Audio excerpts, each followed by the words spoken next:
तव कथामृतं तप्त जीवनम कविभिरीडितं कल्मषापहं श्रवणमंगलम श्रीमदाततं भुवि गृह्णन्ति भूरिदा जन।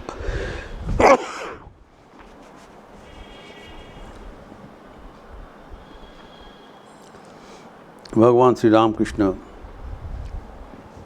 भक्तगणों को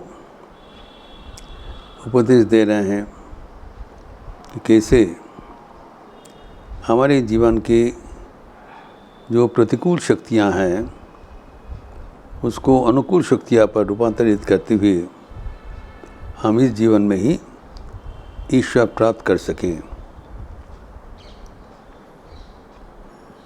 हमारे जो ईश्वर प्राप्ति के जो अंतराय है,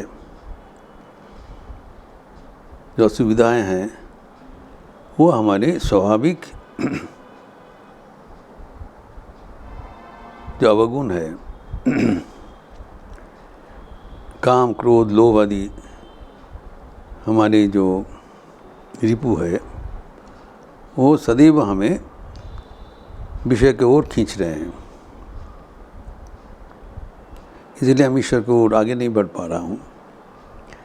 अभी श्री रामकृष्ण कह रहे हैं जिस शक्ति से ये सब रिपु हमें विषय की ओर खींच रहे हैं, अगर इसको डायरेक्शन अपोजिट कर दिया जाए, विपरीत कर दिया जाए, उतना तेज़ी से ही हम ईश्वर की ओर चले जाएंगे।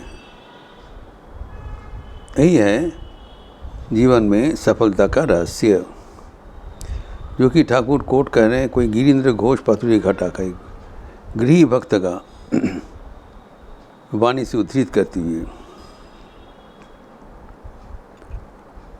तो यहाँ पर श्री रामकृष्ण परिवार में गृही सन्यासी का कोई उच्च नीच विभेद नहीं रखा गया।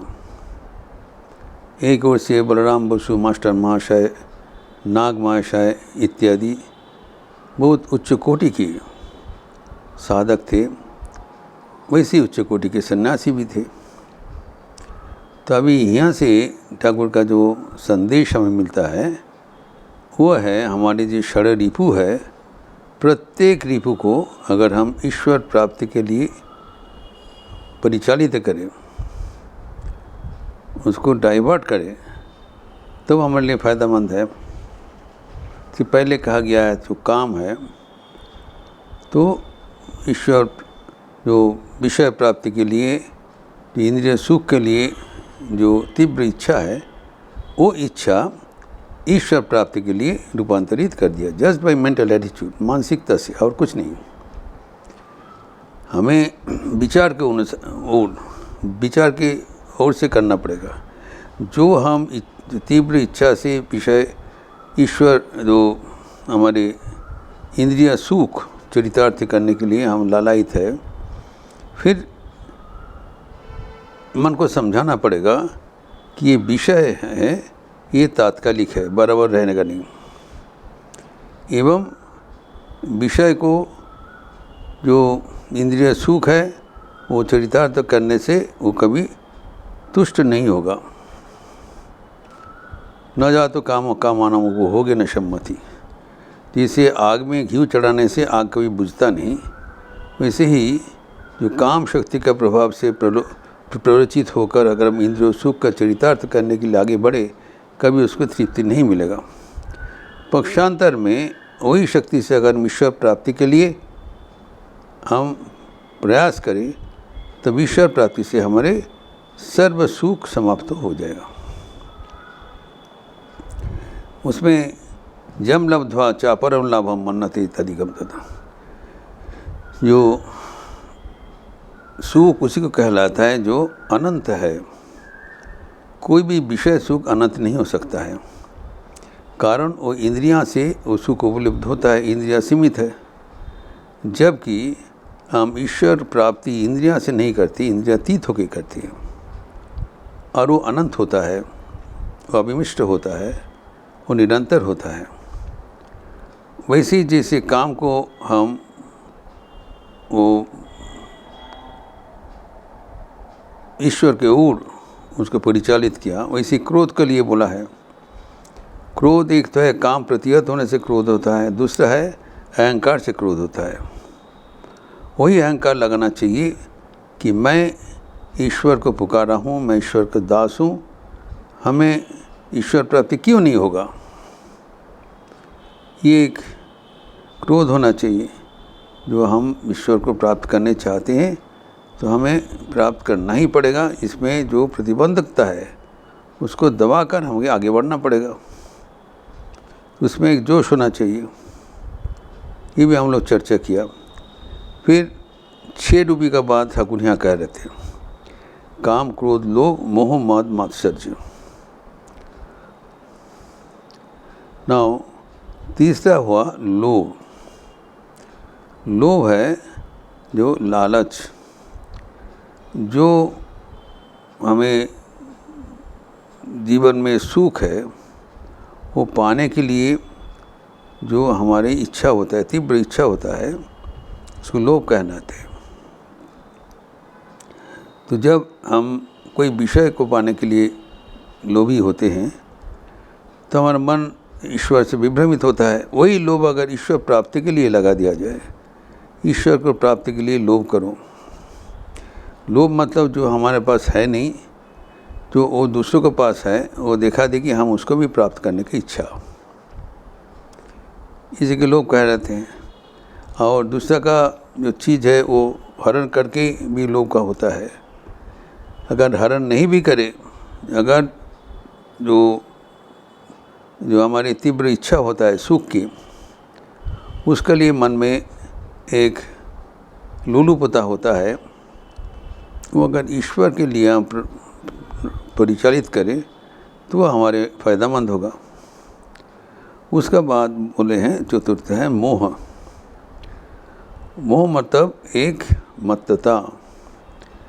मोह है माइंड का एक डेज्ड कंडीशन, जहाँ पर कोई विचार नहीं चलता है, तो माइंड बिकम डेज्ड। जब कोई इच्छा हमारे होते हैं वो पाने के लिए जो हमारा मन का जो एक जो अवश्य अवस्था हो जाता है, हम उससे हम निकल नहीं पाते हैं, मोहग्रस्त हो जाते हैं, अज्ञानग्रस्त होता है। मोह अज्ञान का एक नामांतर है। तो जब विषय के लिए जो मोह होता है वो अगर ईश्वर के लिए मोह हो जाए तो वो मोह हमें भगवान को ले जाएंगे। जो हमें प्रतिकूल परिस्थिति सृष्टि कर रहा था वो अनुकूल परिस्थिति सृष्टि करेगा। एवं उसके आगे है मद, मत्तता, अहंकार। मद गर्भ में गर्वित होते हैं, तो ये मद गर्भ होना चाहिए कि मैं कोई साधारण नहीं हूँ। ये गर्व होना चाहिए, अहंकार होना चाहिए। जब बात से जो अहंकार होता है, ऐसी अहंकार होता है मैं बहुत बड़ा हूँ, मैं बहुत धनी हूँ, मैं बहुत शिक्षित हूँ, लेकिन ये सब अवान्तर है। हमारे गर्व होना चाहिए कि मैं ईश्वर के संतान हूँ, जो कि कल्पना नहीं है, जो वास्तव है। स्वयं भगवान हमें स्वीकार किया है। माँ सरस्वती देवी कहते हैं कि मैं तुम्हारे सत्य जननी हूँ, ईश्वरी से माँ नहीं है। तो स्वयं माँ भवतरणी सरस्वती देवी के हम एकदम सत्य संतान हूँ। अगर माँ हमारी जननी है तो हमें जो दुख की, कोई अशांति का कोई स्थान कैसे होगा। जो कहा जाता है माँ जार आनंदमयी शिकी निरानंदित थाके, ये समझने की बात है। स्वयं हमारे माँ है आनंद में, आनंदमयी है, आनंद की खान है, तो हमारी निरानंद कहाँ से आएगा? हो ही नहीं सकता है। यह अहंकार होना चाहिए। हम इतना छोटा कोई नहीं है जो हमें भीख मांगना पड़ेगा। हमारी ये सहजात है, वो हमारे आनंद का उत्तराधिकार है। We inherit divine joy. ऐसी अहंकार होना चाहिए। ये अहंकार हमें कभी छोटा मोटा जो सुख के लिए मुझे कभी प्रलोभित नहीं कर पाएंगे। We are cut out for the divine glory, divine joy. अनंत आनंद, अनंत सुख पाने के लिए हम लोग, इसको जन्मजात अधिकार है। ये अहंकार होना चाहिए। ये हम भगवान का नाम लिया है, हमारा अज्ञान कहाँ से आएगा? जब इसी अहंकार रोग होगा तब स्वामी जी कहते हैं तब हमारे जो दुर्बलता कापुरुषता कभी हमें दूसरा ओर ले जाने के लिए समर्थ नहीं होगा। हमें याद रखना चाहिए हम कौन हैं। जब माँ भगवान ठाकुर माँ हमें स्वीकार किया है वो हमें मान लेना चाहिए, और उस अहंकार से अगर हम खड़े हो जाए तब कोई भी दुर्बलता का शिकार हम नहीं हो सकते हैं। हम बराबर के लिए जो भगवान की ओर हम चले जाएंगे, कोई हमें रोक नहीं पाएगा। ये जो अहंकार होना चाहिए, ये अहंग जो अवास्तव अहंग नहीं है, ये अहंग हानिकारक अहंग नहीं है, ये कच्चा में नहीं है, पक्का मैं है। ये पक्का मैं हमें भगवान के ओर ले जाएंगे, कच्चा मैं हमें भगवान से दूर कर देते हैं। ये बराबर याद रखते हैं, हु वी आर। आत्मविश्वास आत्मगरिमा होना बराबर हमें याद रखना चाहिए कि हम लोग कोई छोटा नहीं है, भिखारी नहीं है। हम लोग का जो शांति आनंद पूर्णता ज्ञान सब कुछ हमारे भीतर विद्यमान है, ये हमारे जन्मजात अधिकार है। जैसे हम याद करेंगे तो हमारे भीतर जो छिपा हुआ शक्ति है वो विकसित हो जाएगा, तब हमें और पीछे नहीं तकना पड़ेगा। एवं जो आखिर में बताया मात्सर्ज मीन्स परस्त्री कातरता। दूसरे को जो हम उनको साफल्य देखते हैं तब हमारे ईर्ष्या पैदा होता है, द्वेष पैदा होता है, वी बिकम जेलस। तो जेलस ही हमारे जीवन को गिरा देते हैं। लेकिन ये ईर्ष्या अगर भगवान के ओर हम प्रदोषित करें तो हमें उठा देगा। जैसे श्री राम कृष्ण ये मात्सर्य कैसे व्यवहार किया उनके जीवन में, उन्होंने माँ को प्रार्थना किया, माँ आपने राम प्रसाद को दर्शन दिया, राम कृष्ण का दर्शन दिया, इतने बड़े बड़े संतों को दर्शन दिया, मुझे क्यों नहीं दोगे? ये ईर्ष्या का बात है।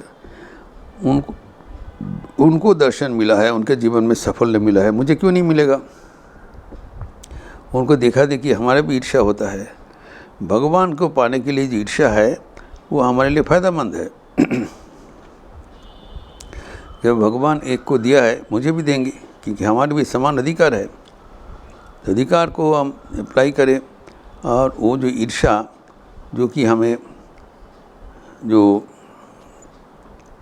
आगे बढ़ने के लिए रोक देता है, वो ईर्ष्या में फिर आगे बढ़ा लेंगे और तेज़ी से हम आगे बढ़ेंगे। जब उनको मिला है हमको भी मिलेगा। इसी तरह जो हमारा जो रिपु है, काम क्रोध लोभ मोह मद मात्सर्य, ये 6 रिपु ही हम भगवान के ओर प्ररोचित करें, जस्ट रीडायरेक्ट, तब हमारा ये जीवन ईश्वर केंद्रित हो जाएगा। एवं जितना ही जो तेज़ी से हमारे रिपु हमें विपदगामी करते थे, उतना तेज़ी से ही वो रिपु हमें भगवान के ओर ले जाएंगे। जो शक्ति था वो हमारे जो विनाश के लिए उपस्थित था, वो हमको साफल्य की ओर ले जाएंगे। ये अद्भुत प्रसंग फिर हम लोग अगले दिन चर्चा करेंगे।